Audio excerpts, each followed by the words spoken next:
Para terminar con la cuestión de la introducción a la conjugación, en este video hablaremos de la conjugación del pretérito perfecto en los verbos irregulares más importantes. Considero que los verbos más importantes son ser, estar, ter e ir, ya que son usados comúnmente y más que eso, estos verbos pueden tener funciones auxiliares en otras conjugaciones, como hemos visto com o presente contínuo ou o futuro imediato. Normalmente, a irregularidade dos verbos expressa-se mais visivelmente no pretérito perfeito do indicativo. Isto se deve a que não só mudam as terminações regulares, mas ainda mudam as raízes destes verbos, como podemos ver em ser e ir. Além disso, a dificuldade com estes verbos é a mudança vocálica presente em ter e estar, pois é fácil confundirmos entre a primeira pessoa e a terceira pessoa do singular. Vejamos alguns exemplos. Vejamos então alguns exemplos como os verbos mencionados. Primeiro temos o verbo estar. Então, a conjugação é eu estive, você esteve, nós estivemos e vocês estiveram. Aqui, o importante para ver é a diferença entre a primeira pessoa e a terceira pessoa. A diferença é só uma vogal. Na primeira pessoa é a vogal I e na terceira é a vogal E. Eu estive, você esteve. É muito importante não confundirmos as duas palavras, as duas vogais. Por quê? Porque o significado muda. Vejamos exemplos. Estive no estádio no jogo do Brasil contra a Alemanha. Estivemos com frio a noite toda.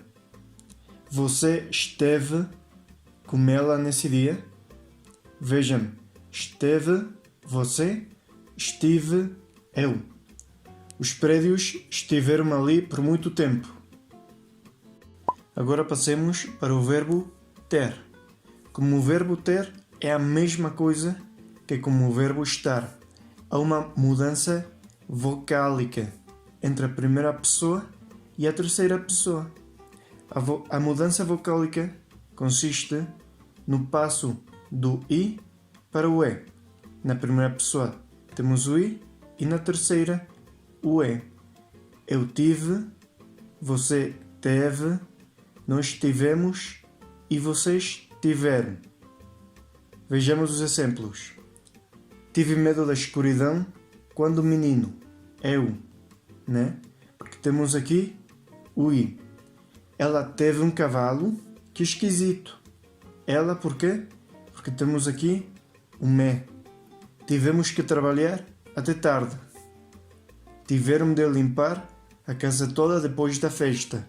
Quem? Eles.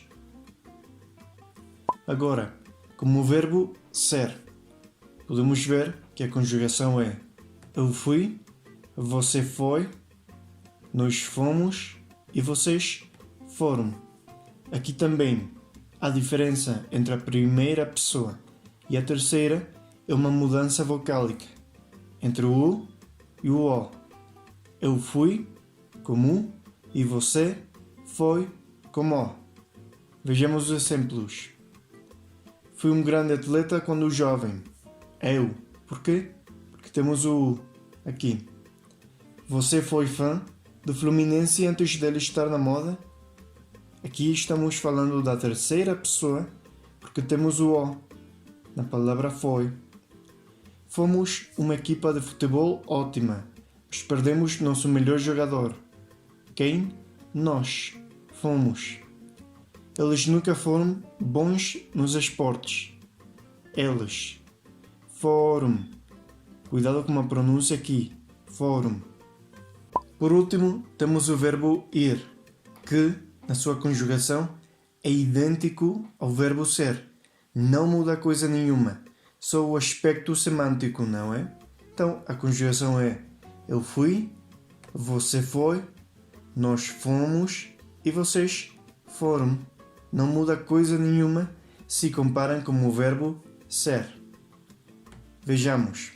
Eu fui ao Mundial do Brasil com a ideia de movimentar-se, deslocar-se. Ela foi, mesma mudança vocálica, com Pedro ao cinema ontem. Fomos ao escritório do advogado da Silva. Éder e seus amigos foram para a praia de férias. Com estes vídeos em mente, espero que tenham adquirido a compreensão de como funcionam os verbos e como é a conjugação em português. Como último comentário sobre os verbos irregulares, não fiquem com a ideia de que estes não têm sentido porque não seguem a regra geral. A irregularidade destes verbos se deve à sua origem etimológica, uma vez que vem de outros verbos irregulares latinos.